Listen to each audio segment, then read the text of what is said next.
ஒரே நாடு, ஒரே மொழி, ஒரே கொள்கை, இப்படி எல்லாமே சொல்லிட்டு இருந்தா ஈஸியா இருக்கும் அரசியல் எல்லாருக்கும். ஆனா இங்க அப்படி கிடையாது. இது பல்வேறு வகையான மொழிகளும் இனக்கூறுகளும் இருந்த ஒரு நாடு இது. இங்க அரசியல் பண்றது அவ்வளவு சாதாரண விஷயம் இல்ல. ஒருத்தர் வராருன்னா அவர் எவ்வளவு புரிதலோட, எவ்வளவு தெளிவோடு, எவ்வளவு படிச்சு, எவ்வளவு புரிஞ்சுக்கிட்டு வெளியே வந்திருப்பாரு.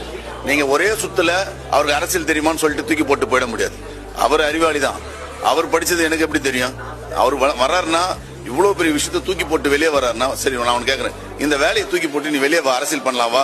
ஊரா போயிட்டு கிராமமா போய் அரசியல் பண்ணலாவான்னு உன்னை கூப்பிட்டா நீ வருவியா? வரமாட்டேன். ஏன்னா நமக்கு தேவையான நிறைய விஷயங்கள் இருக்குது. அப்படி எல்லாத்தையும் தூக்கி போட்டு மக்களுக்காக செய்யணும்னு ஒரு மனுஷன் வராருல்ல, அவரை வரவேற்போம். என்ன இருக்கு, தப்பு இருக்குது, தப்பா நியாயமானது அரசியல் களத்துக்கு இறங்குறதுக்கு அப்புறம் அதுக்கப்புறம் நீங்க விமர்சனம் பண்ணுங்க, பேசுங்க. வர்றதுக்கு முன்னாடியே ஒரு மனுஷனை இப்படி கேள்வி கேட்கறதுன்றது எந்த விதத்துல நியாயம் தான் எனக்கு தெரியல. நான் வரவேற்கிறேன், அவரை வாழ்த்துக்கள் சொல்லுவேன், வரவேற்பேன். எனக்கு எல்லா உரிமையும் இருக்குது அவர் சொல்றதுக்கு. அதே மாதிரி அவருக்கு எல்லா உரிமையும் இருக்குது.